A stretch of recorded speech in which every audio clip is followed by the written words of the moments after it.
Behind me you see a roof that we are just on the brink of finishing. It is a tile roof replacing an existing tile roof. Tile, of course, is heavy.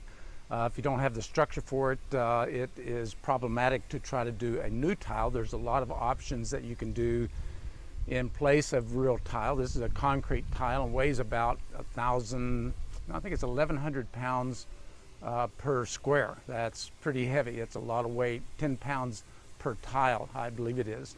So we have replaced this roof. We have started doing all of our tile roofs with a flashing that keeps the water on top of the tile.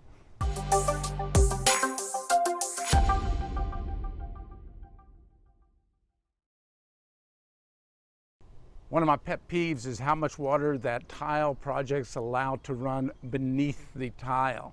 And of course, if you have trees, and most people here in the Austin area do have trees, eventually those under the tile water carriers, the little gutters, the little turn-back systems that are underneath get clogged up, and eventually that forces the underlayment to prematurely fail. And it really doesn't matter what kind of an underlayment you have. If you have too much water running over underlayment, inevitably they are going to fail. Now we're going to go up on top and take a look at what I'm talking about using a counter flashing. And it's just like doing shingle work, really. It is basically step flashing with tile like you do with shingles. And of course here we're having the same problem with shingles, where many people are starting to use turn-back flashing. It's fast, it's easy, it doesn't work. I don't know why you would want that. It's fast to build the Yugo. Nobody has them anymore. They quit making them a long time ago. They did make them with a heating device in the back windshield. Now, the concept and thought was that it was to keep ice off of the back of the window. But the reality is, and everybody knows, it was so you could keep your hands warm while you're pushing that car down the road. It's the biggest jokes of cars in the world, and I find turn-back flashing and running water under tile in massive amounts is always problematic. Let's go up on top. The new tile roof.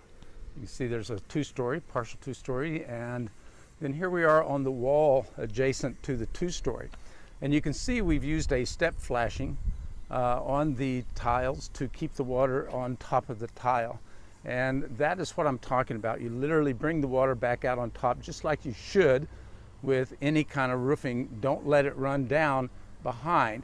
When I go out on these tile jobs and see what causes them to fail, one of the biggest problems is, number one, just doing it poorly and cheaply to start with, but along the wall areas, when these areas where water just sheets down a wall and overflows that drain pan that's underneath, is going to create a problem down the road, and inevitably it does, creating leaks far too soon for a tile roof. It should last a long time. Let's go look at the skylights now. We've got some big skylights on this, kind of give you an idea of how we did it the same way.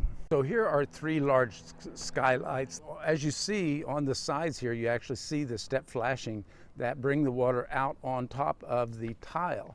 And so what we have here is a two flashing system. There is flashing, good quality underlayment beneath the tile. So if anything did leak through, and inevitably you're going to have cracked or broken tiles off and on throughout the next 25 years. That water then would be carried out, and you should maintain those tiles and not just leave them in a position where they let water keep getting in. Instead, replace those. It's a little bit of tile maintenance. But let's take a look at what we did on this, these skylights. And this is actually a pretty easy concept to grasp, but easy to do. So you've got a base flashing, and of course underneath here you also have another base flashing that is part of the underlayment system. And then this is the roof system. This is very much like we do on any type of roof. And then you've got the step flashing that brings the water back on top of the tile, so you don't have a lot of water running underneath. And then at the top, underneath, the flashing that is underneath this is actually a soldered flashing. This is a folded flashing, and they used black sealant. I'm not sure why we could have gone gray on that. I would rather have gone gray so it looked a little cleaner on that. But you definitely don't see it from the ground, but still, always take pride in your work as much as you can. And then this goes up under the tile. All this water that comes off of here, it was a real problem. We had some real serious leaking and damage, so we had to do a lot of decking replacing, and you just don't want that. You've got to build it in a way that it's going to last and last and last. So this will definitely take care of them for a long, long time. Here's a few pictures I'm going to throw in here to take a look at when I go out on these tile jobs and see what causes them to fail. One of the biggest problems is along the wall areas, when these areas where water just sheets down a wall and overflows that drain pan that's underneath, is going to create a problem down the road, and inevitably it does, creating leaks far, far too soon for a tile roof.